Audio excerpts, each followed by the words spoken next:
For the first time in more than 25 years, the Food and Drug Administration has approved a new active ingredient for over-the-counter sunscreens. In a recent conversation, Amna Nawaz got the latest on what consumers need to know.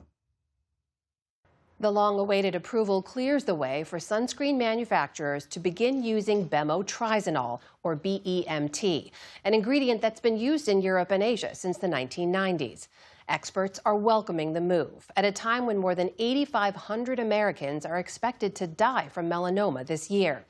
For more on why this change took so long and what people should know about this new ingredient, I'm joined now by dermatologist Dr. Rachel Nazarian. Doctor, welcome to the News Hour. Thanks for joining us. Thanks for having me. So what exactly is BEMT and why is it such an effective ingredient for sunscreens? So bemotrizinol is one of those unique ingredients that does a great job of blocking both UVA and UVB, but it's not a mineral sunscreen. Typically, we had mineral sunscreens that were always giving that white cast on the skin, but they did a fantastic job of blocking broad spectrum ultraviolet light. BEMT can do that, but it goes on much nicer and has negligible absorption into the system, meaning it's even safer. Is this something that people might find easier to use in some way, more attractive to use from the consumer's perspective? How should they look at this? They should look at this as just an absolute upgrade. I have many patients that go to Europe, or go to Asia, and they actually get their sunscreen there because they know they're dealing with something that's so much more cosmetically elegant. So it's going to feel great on the skin, it's less irritating, and it still does a fantastic job of preventing sun damage and skin cancers. So I really can't find any negative to this. I just think it took a little long to get to the US market, but in every way, this is something that we should be very excited about. So why did it take that long to get to the U.S. market? If it's something that's being used in other countries for so long, why did that take so long to get here in the States? It's a really good question, and it's one that we were asking ourselves at the American Academy of Dermatology. And I have to tell you, in some ways, it's good, right? Because in this country, we want to make sure something is really safe before we offer it to the American consumer. But some of what they were requiring for the legislation here in the U.S. to approve it was a little bit tedious. We didn't have to reinvent the wheel if this is something that was being used internationally and known to be safe. And because of that, the American Academy of Dermatology, they really pushed through legislation to make sure that it's not like this in the future anymore. We should be able to access some of these great safe ingredients much quicker in the future.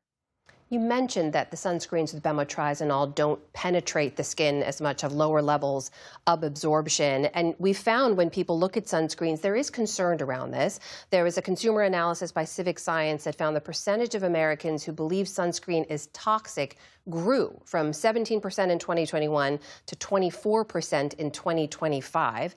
Is there a reason for people to worry about the safety of the sunscreens that are currently on the market here in the U.S.? I wouldn't say there's a reason to worry, but I think there's room for improvement. You know, if you can have something like bemotrizinol, which is a really large, bulky molecule, not absorb, then certainly people should feel a little bit safer about that. I mean, what we're really looking for is something that doesn't enter the bloodstream, and bemotrizinol has proven itself very, very safe. And I also think it's just better for sensitive skin. The more absorption you get, the more likely you are to irritate sometimes. So this kind of allows people with sensitive skin, people with any concern about anything that might have systemic absorption, it really kind of takes that off the list. There's just nothing the sunscreen really doesn't do in terms of safety and effectiveness. So I understand the concern, but I have to tell you, this one was worth the wait. So manufacturers can begin to use bemotrizinol as an active ingredient beginning on August 9th of 2026. When should consumers expect it out in the market? When can they use it? I think very shortly outside of August 9th and after August 9th, I think they're going to start seeing it on the shelves. Now, remember, one company has exclusivity with this ingredient for about 18 months. So you're not going to see it everywhere. You're going to see it really exclusive to that one company and their brands. But after the 18-month period lapses, it's going to be very widely available. Some of the brands you know and love here in the United States already have it in their products internationally. So it should be very quick for them to transfer those things here in this country. So even after 18 months, I think you're going to find it at your local drugstores very easily. So before I let you go, we're heading into these summer months. I want to remind people of some big picture issues here because studies have shown that having 5 or more sunburns doubles your risk for melanoma, and that some 90% of non-melanoma skin cancers are associated with overexposure to UV radiation from the sun. So for folks out there listening and wondering what they should do, what do you want to remind people about when and how to use sunscreen this summer? I want to remind them that this is one of the most preventable cancers that are here in the United States. Skin cancers, especially basal cells and squamous cells, do not need to be a way of life for Americans. And also that sunscreen is just one of the tools that we have here. People should be using sun protective clothing like hats, and rash guards, and also try to avoid mid-peak day sun when the UV is really the strongest. Using all these tools can keep you super safe and super healthy over a lifetime. Dr. Rachel Nazarian, thank you so much for your time. We really appreciate the advice. Thank you again.